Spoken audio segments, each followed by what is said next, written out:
Hello, everyone. This is a very, very special episode of It Depends podcast because this one we are recording it live and on Zoom straight from Moscone Center in San Francisco. We have been attending Google Cloud Next 2023. It's been absolutely fabulous 2 days already of learning about what's new, especially in generative AI. That is the talk of the town. And so I'm joined by my dearest friends, Merv. Merv, do you want to introduce yourself? Sure. I'm Merv. This is Merv Adrian, formerly a colleague of Sanjeev's at Gartner, and now an independent analyst like him. Yeah. And my new bestie, Maribel. Yep. Maribel Lopez, founder of Lopez Research, previously worked with Merv at another life at Forrester. That's right. Been an independent for 15 years now, and My idol. Sanjeev not that long ago. And I would have given Eli a hug, except he's in Chicago. Well, I'm giving you all a virtual hug. You, some of my favorite folks there. Maribel, how you doing? I also am an ex-colleague of Merv and Sanjeev at Gartner, and it is a pleasure to be here. I'm also excited about Google Next. It was really cool, so really excited. That is great. So we are recording this on Wednesday evening. LL Cool J is playing downstairs right below. Oh, nice. But here we are, the hardworking crew. We are talking about some of our biggest findings and takeaways. So, Merv, let's start with you. Sure. All right. So I'm the data guy, right? So I'm going to talk about data stuff. For me, the biggest story here was Google moving very aggressively to talk about the multi-workload story, the augmented. That's the word that us folks at Gartner used to use when we were talking about AI managing stuff for us. And that's, of course, been the big story. I know you're going to talk a lot about the AI thing. My metaphor for this is, as it always is, based on a song. I love going back to music. We've spent years managing multiple workloads by dealing with resource management. Workload management is what we call it in the database business. That's always about living with your ceiling. Google's flipped that on its head. There are no ceilings, right? I mean, we all know resources are infinite, not really, but sort of. So these days, one man's ceiling is another man's floor for you Paul Simon fans out there. It was fascinating hearing them talk about how Omni is going to allow them to do cross-cloud operations and how Zoom lets them do that with Spanner. And this new thing that they announced here, the big story here, was something called Spanner Boost, which essentially says, I've got a workload running and I want to do some analytics without impacting my other users. I don't have to start managing resources and moving them around. I just spin up another compute instance because they've disaggregated their environment, and the Colossus storage layer can have as many things talking to it as it needs, at least theoretically. If you need more compute capacity to run some substantial analytics while people need thousands, millions of transactions running at the same time, you can do that without an impact on the system. So that's pretty impressive, but equally so is that's without provisioning it in advance, and it's without paying for it when you're not using it, and it's without having to know how to spec it, because you change two parameters, one for security. It'll just come when you need it. One's always hot, so you won't have to wait for spin up time. And if it needs more, it grabs more. You'll never see it. When it's done, it stops running. You're not paying for it anymore. And all of this, of course, especially in the Omni environment, which now, by the way, runs on other platforms, including on-prem as well. AWS, Azure. Yep. Okay. And you've got a Dataplex environment where you can manage it all. So slowly but surely, over the last couple of years, they've taken all these pieces that they've been introducing over time and connecting them back to one another. Now they're getting on to the next phase. So for me, that was the big takeaway, was this kind of flip from living with constraints to managing them automatically for me. That is amazing. Yeah. Maribel, what about you? And I just want to pull up on the multi-workload story for a quick second. So one of the things I think is really interesting about that is for a while always spoke about, because I'm coming at it from an AI angle, and I'm coming at it from the business user's perspective of AI, right? How it's impacting and changing the business. So I'm trying to look, is there like a story that hangs together across the whole thing, right? One of the things that happened with multi-workload is that we finally started to recognize that it's not all A or B. Like we were just talking about AI and everything was like a big model that needed to be trained, and it needed huge GPU capacity and all this other stuff, right? It's all about GPUs, TPUs. Then we went into okay, great, hold the phone. We have generative AI. Everything became generative AI like circa March of 2023. And that's all anybody could talk about. Like all the other AI went away, right? And now I think we're starting, to your point, get into the story of, hey, there are different type of workloads. They need different sorts of things. Who's going to be the company that kind of pulls all that together, that allows you to do that? There's not just one processor type. There's not just one workload type. There's just not one place you run it, right? You run it in a combination of cloud and on-prem. And then, if you're going to do cloud and on-prem, that was a multi-cloud discussion we had before. But how do you do that in a way that preserves the best of what you like? We still haven't created that abstraction layer that everybody's talking about. But I think the one nice thing about it is that Google's decided that they need to play nice with other clouds because their customers have things in other clouds and they're not going to get moved, right? So how do you deal with that? So I really think that multi-workload story you pulled together is good. So if we switch over to some of the things that I've been thinking about. So yesterday was a day where both AWS back at their Gen AI event a few months ago and Google have both really been positioning themselves very heavily in we are open. We're dealing with lots of different models, and it's really about picking the model that's right for you.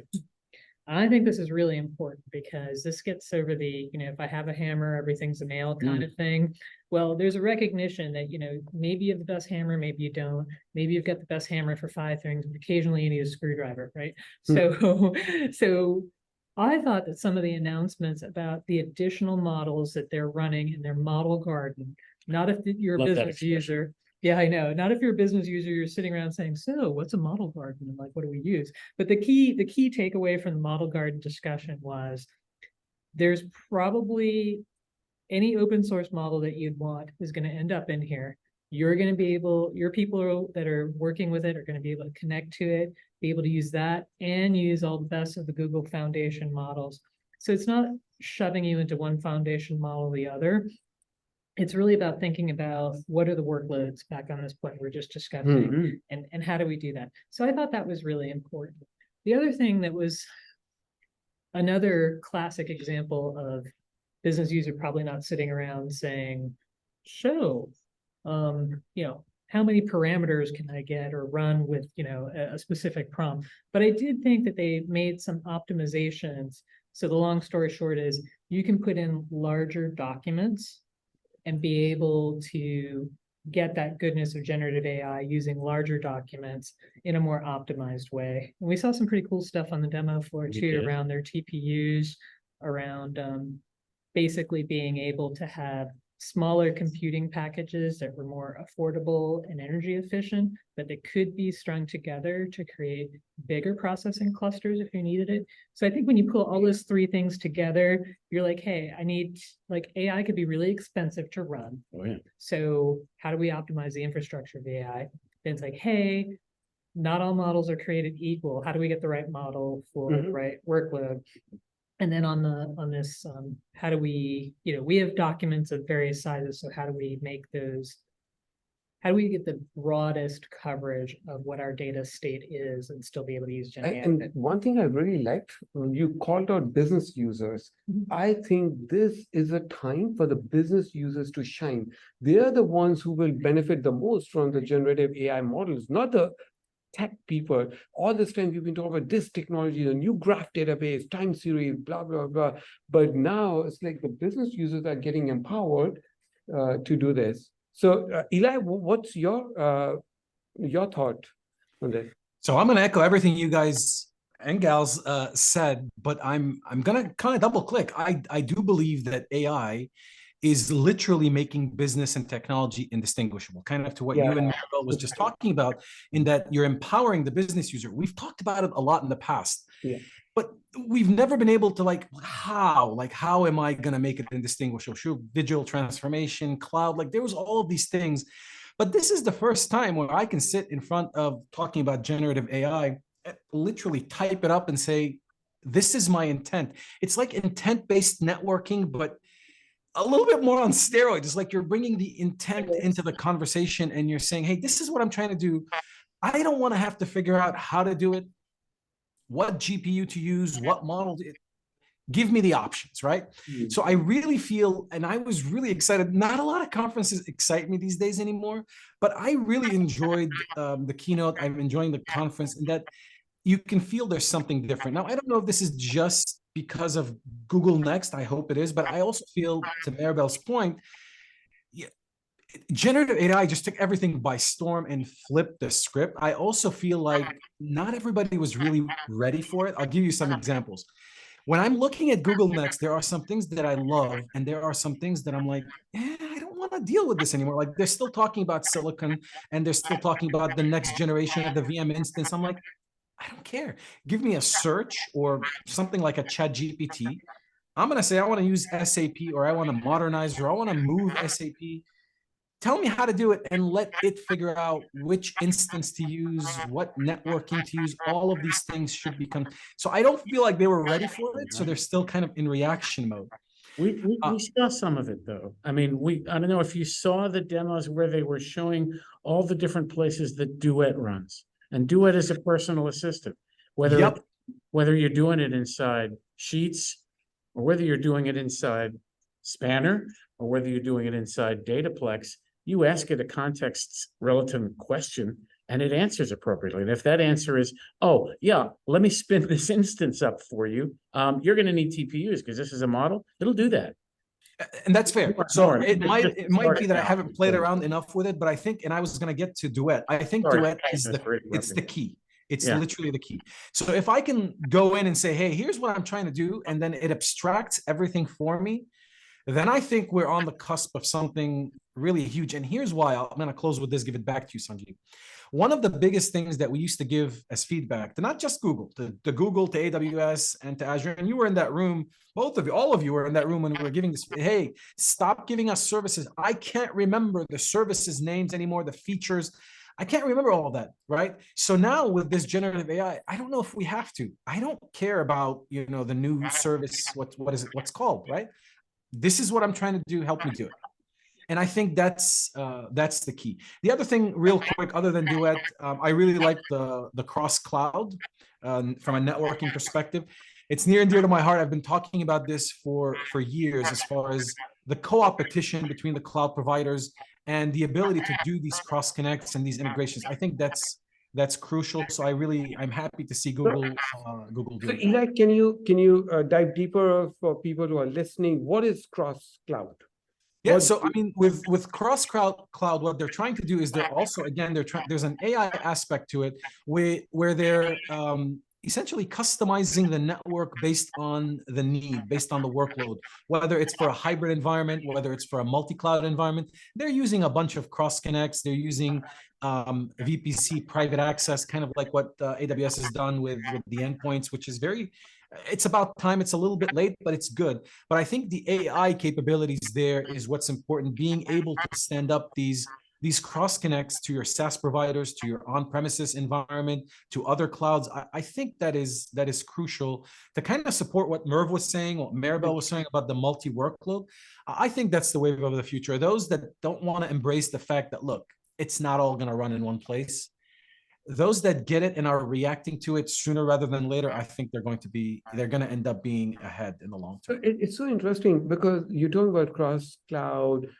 We're talking about Duet AI, which is the AI assistant companion. Right. But we're not talking about what Google used to really be so keen to talk about, which was Kubernetes. GKE. Well, they right? made an announcement from Yeah. the keynote stage about Right. that this time. But Yeah. but the flavor, the discussion has changed. Yes. Yes, We absolutely. want to make it go away. You shouldn't have to think about it. Right. Exactly. What you just said. Yeah. Yeah. And the great thing about what all of you have just said, picking up on Eli's point is, remember when we used to get the book of news and it Mm. was really like a list of all the features Yes. that came out in the cloud, right? And they were extremely technical, like no business user would ever buy these. And even people that were doing tech, like didn't understand. And it could be like hundreds of features would get announced or something like this. And to everybody's point, we've up-leveled that considerably, and we're starting to talk more about, well, what are we trying to accomplish with said features as Now, opposed to all like the that- mechanics of it, right? All that said, I mean, for our consumers out there who are watching this, that doesn't mean we should ignore it, because the future is here, but it's unevenly distributed. Yeah, Some things are connected to other things and Yeah. some things are not. Some things are in general availability and some things are in preview. Proceed with caution. No matter how much enthusiasm you might hear from us or our colleagues in the industry about what we're hearing here, it's not all ready yet. It's not all deployed yet. It's not all GA yet. So make sure the connection you need from A to B is actually ready and production ready. It's only a matter of time, but that's the phase I would argue that Google's in now. I think they've laid down most of the foundational elements that they have needed. Now they're knitting it together, and now they're an overnight sensation in AI after 20 years. All those pieces are ready to Sure. deploy, So, to take on yeah. the task of configuration and optimization. So my point of view is that Google is now the most well-suited provider for AI. And the reason I say this is because if we look at the whole stack, so I know we don't want to talk about the TPUs and all, but there's a new version of TPU that came Yes, out. there is. So if you look at the stack and you start from the bottom up, so you got the physical layer, the infrastructure, security, networking, all of that, and that is a world class. They have their own low latency bandwidth pipes and all, and now they have TPUs, new versions that came out. If you go a level higher, they have their own foundation model. So Palm 2, and now there's MedPalm, there's SecPalm, there's some amazing And third-party ones as well. and yes, so I'm coming to that. Sorry. So that's a foundation model. Yep. Then you go up. It's like, how do you do the whole life cycle of machine learning? For that, they have Vertex. So Vertex is their machine ML flow and all of the, the IDE, the orchestration, the testing, all of that. Then you go a level higher and you look at the data space. So that's what you just talked about. So Oh, the yeah. BigQuery. I could do it for days. Yeah. Yes. So, and we'll come back to that. All right. So then we go further up. Now you got applications.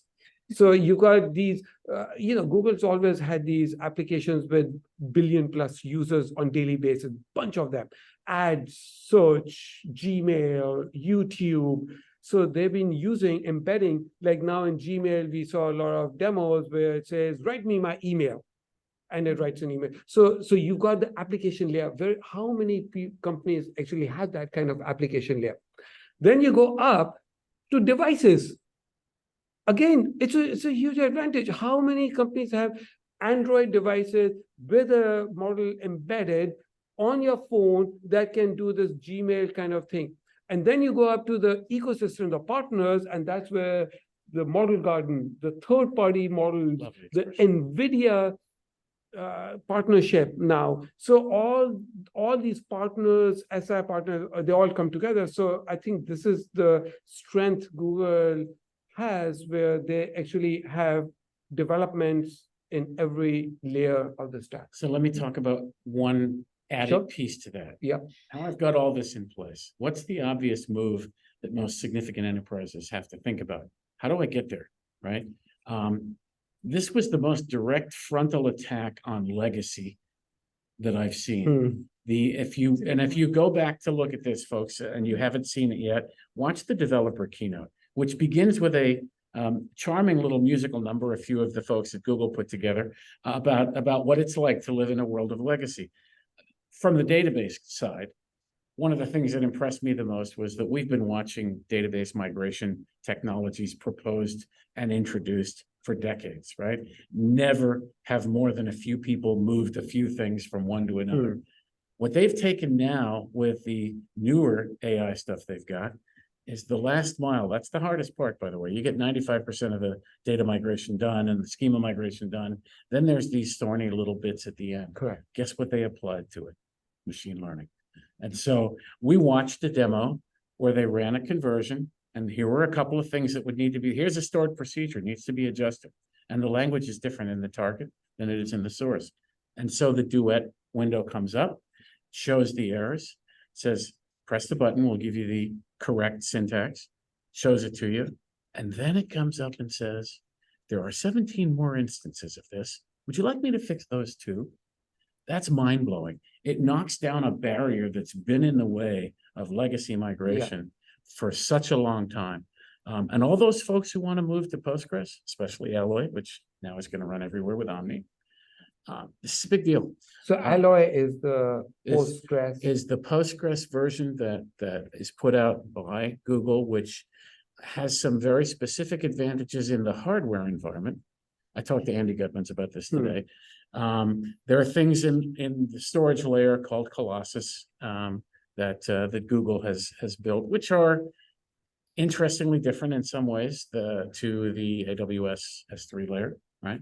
And so Alloy knows how to take advantage of that. Now they push these changes upstream to the Postgres community, but those things can take a long time. So they're not going down the proprietary route, but they're not going to wait. So it's there in Alloy, right? They bring it out. So just to clarify for those who don't know, Colossus, so Google has a very interesting architecture which is completely disaggregated between compute and store. The storage layer is called Colossus. It is the layer which is shared by pretty much everything, whether it is Spanner, which is operational, BigQuery, which is more analytical, PubSub, which is events, even they are stored in Colossus. So because it's a shared storage, so anybody can access it irrespective of what your use case is. The compute layer is running under something called Borg. Many of you would remember Borg. Really? Yes, you'd be assimilated. Borg, you would remember Borg as the foundation for Kubernetes, except it's not a container, it's 1/8 of a CPU.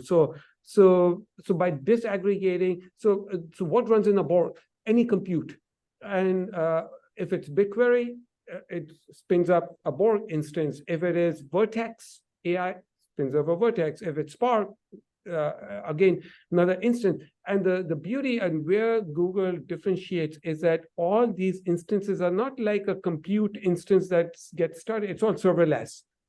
So the end user has no idea. And to your point, when you started, is you are not paying for it. Nope. You're not Only when you use it. provisioning it. Yep. So, okay. So, Maribel, what about you? Like, what other things impress you? Okay, so I guess I'm going to go back to my business user thing again, right? So several years ago, when I started looking at AI, it was all about the data scientist, right? And everything was extremely technical, and we spent a long time talking about that. What I thought was really interesting at this conference that we hadn't seen in the past is the whole discussion about what do real companies do with AI, right? Like, if you were going to go out and do AI today, what could you do? And they actually had some good examples from the customers that we spoke with that basically talked about things like, I've got a clinician. The clinician just wants to be able to walk in a room and have a summary of like what's happened with this patient, right? This is not curing cancer, which is where we started the AI discussion, right? We're going to use AI and we're going to cure cancer. It's like, turns out that the first killer app is just like people being able to understand like what the patient has and going through all those medical records. Things that you didn't think could be reinvented with AI, like the drive-through window at Wendy's, so that you can make your customized order and that could automatically be recognized. And actually, Wendy's is doing a lot of different things with AI in the store and on how to do optimization. But think about that as a combination of the mashup between AI and edge computing, because it's a company that has lots and lots and lots of different locations. So that was another good thing. We've had companies talk about, one end we're talking about somebody in marketing creating images and making sure that those images are not violating any copyright. But on the other hand of that, we could have some basic transcription and translation services that are happening. Or taking someone like a bank that has a lot of data about a specific company. They have a lot of proprietary data. Plus, they have all of the financial services data that you can get in the big databases with Edgar, Bloomberg, things like that. How do you create a mashup of those two pieces of information and give it to somebody to take, basically 2 days worth of data gathering and consolidate that down maybe into a half an hour so I can go in and talk to somebody? So it was the first time that I've been to a cloud conference in a while that I really felt that there was a lot of, hey, here's what real people are doing. You can do things today. We don't have to get you all the way to that other side where you're doing some crazy workload that you're like not really comfortable with. Some of the challenges that I saw around this is before we were talking about, needing a lot of data scientists. Today we're talking about needing a lot of prompt engineers. Yeah. In a lot of ways, I think the problem hasn't changed. You still don't have the people that know how to do that. And we still don't have, very interesting. We still don't have any tools that help real people do prompt engineering. So I keep hearing, oh, the business and IT are going to come together and they're going to like create these prompts. I'm like, well, you know what? Technically, you're supposed to be able to do this with natural language, right? But in the real world, there are things that happen, right? And there is a certain amount of grounding and fine-tuning that has to happen to make things work with your data. And that still requires people that know how to do that. So I'd like to see more tools that make that a little more automated. We talked a lot about automating developer work, and the citizen developer term, just while I'm on my soapbox here, drives me insane. Insane, right? Because like, I don't go into a company, a lot of people are like, oh, developers everywhere, right? It's like, no, most people, like, you either know how to code or you don't know how to code. It's like, okay, I could drag and drop stuff. Maybe Maribel could build an app. It could happen. But the reality is some of the stuff that we saw around coding is if you knew how to code, but maybe not as well as you could, if you need to do documentation, you don't like to do documentation. If you just need, you've got a really complex system and you need things to just help you figure out some of these errors, not just in what you're doing, but in other areas that could be fixed. I thought we saw a lot of good tools for that. So I think the software developers are getting like some real goodness in AI. They still have to know how to do what they need to do, right? It's not replacing them. It's just making their lives easier. We talked to some companies about like the 10 to 20% improvement, not the 50% improvement we hear bantered around in some circles. But if you're talking about prompt engineering, you're still up the creek without a paddle at the moment. So Maribel, I really like how you pivoted to customer stories, because at the end of the day, it's the customer story. Like you mentioned Wendy's. Eli, did you get a chance to look into any other customer stories? So I agree with a lot of these. I looked at very similar customer stories. I'm a little disappointed in some of the customers that I thought would be using this a little more than they are if we were to kind of start taking a little bit of jab. Maribel mentioned cancer. My mom's fighting it, and we took her up to the Mayo Clinic, for example, and I was expecting to just be dazzled. Like I was expecting to see a hologram, maybe, welcome me and tell me about all these great things, and they asked you to fax the last compare the scans, and I'm like, you folks are in, not to say anything, but I mean, it felt like Stone Age medicine still. I'm like, hey, I deal with this on a day-to-day. Where's the AI? Like, where's all this analysis? Why? Like, I was underwhelmed, and I agree with Maribel. In some of the customer stories, we're seeing a lot of the retail, the restaurant, they're taking more advantage of the technology than where you would expect the technology to really be used.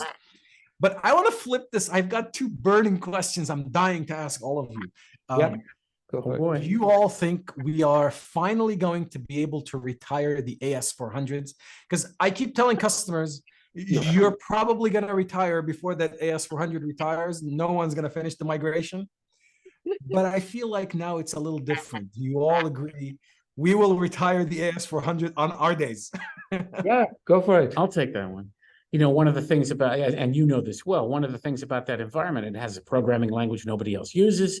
It's tightly coupled between the software and hardware. There's so many things about it that are unique that to pick something up from there and redevelop it or deploy it on a different platform would seem to be superbly difficult. I have to say how impressed I was by one of the, I gave that example of Duet before. The specific example that blew me away was somebody going from, I don't even remember what the source language was, but they said, give me this thing in Go.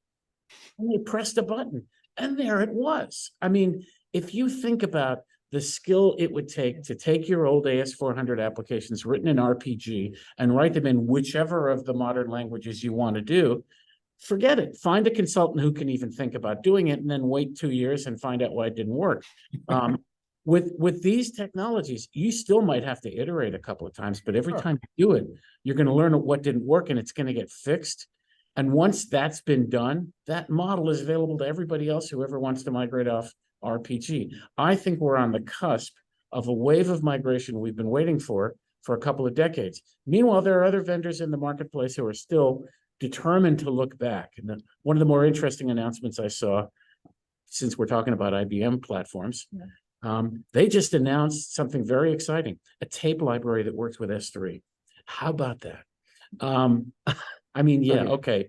But how do we move forward? Right. Yeah. So I think we're going to get there, Eli. It may be time at last. I Opportunity. hope so. Opportunity and preparation finally come together. Yeah. And so what's your second question? So my second question is, Merv gave an awesome example of kind of from an ops perspective, how it was identifying the issue and identifying 17 other instances, right?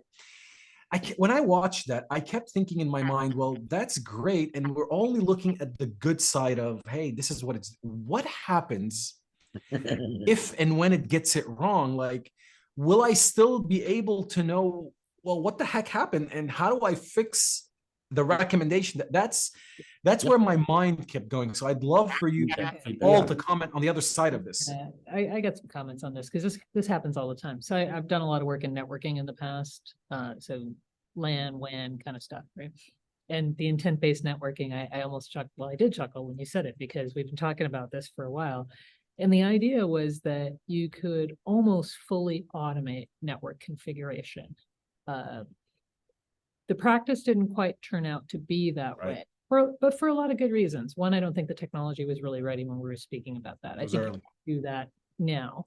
But the second thing that really kind of came out of that concept that happens in a lot of places right now and should have always happened in any dialogue about AI and machine learning is the human in the loop to make sure that things are acting the way you expected them to act. So we had a lot of customers in the early days of AI.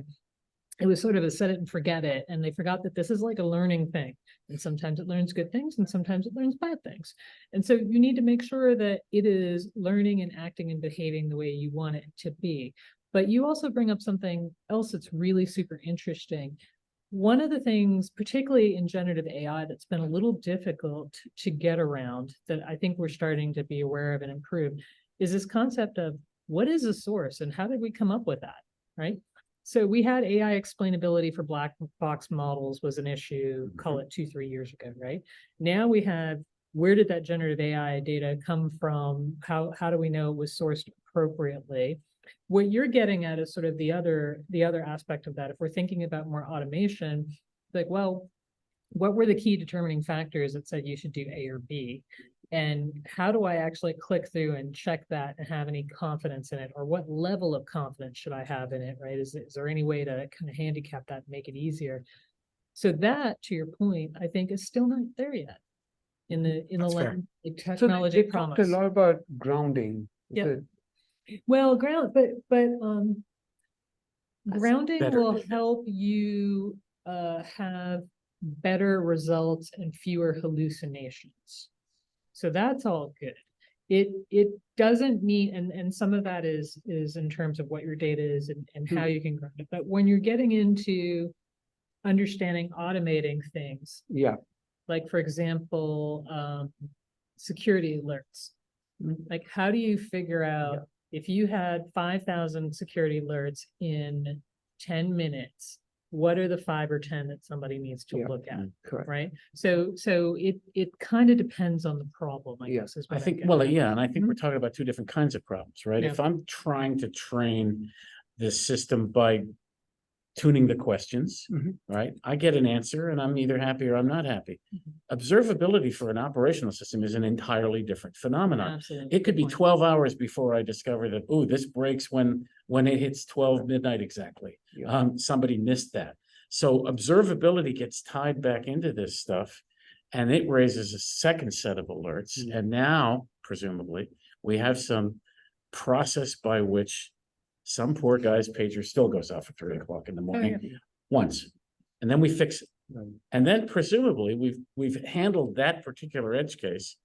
And so edge cases over time perhaps diminish. That's So- Pollyanna-ish, I know, but You maybe. know what I like about how generative AI use cases are going is not automation as much, because I feel that AI has been helping with automation optimization for a long time. But now that with semantic, it can understand the meaning. So you can say, okay, I saw this error code elsewhere. So now I'm going to do some sort of like a relationship. Like it's more creativity that is coming into the AI use cases that were lacked. Like Mhm. in the past, you could create rules and you could have a system learn and automate itself and say, you know what, I noticed every month you do closing of books and your resource consumption goes up. So I'll automatically allocate extra resources on the last working day of the month. Mhm. But this whole semantic thing, I feel, is new. Yeah, well, and the semantic thing works better for some people than other people. So let me explain what I mean by that. I think there's more opportunity for some categories of users than others. So you get error code 435.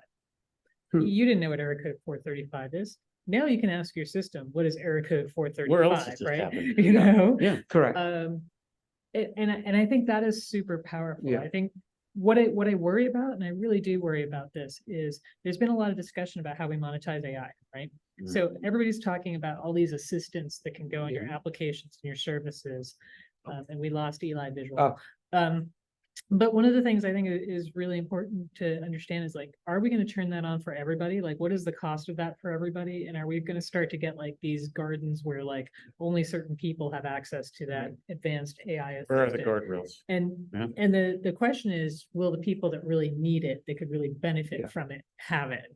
And I thought of this largely because there was a certain company who shall remain nameless that basically said that they were going to charge $30 a month for their per user for their AI assistant, was the thought. Hmm. And so I started thinking, so $30 a user per month by X thousands of users, Yeah. right? It starts to be real It's a nice money, right? business, It's yeah. nice work if you can get it, right? I'm not saying they didn't invest a lot of money to make that happen, but I did start to think of, well, AI is also not cheap to run. So Correct. somewhere in there, like, so does that mean that the cost of, even if it's not a line item, that the cost of everybody's SaaS applications are going to go up as a result of all this AI workload, that compute that has to be paid for? So I don't know, but it is making me think of, will the people that need it have access to it? We all talk about democratizing Right. AI. I'm like, Yeah. are we really? Yeah. Really? Yeah. Let's see. So we lost Eli, but I think this has been a great conversation. We can start wrapping it up. Could Any go for last days. word?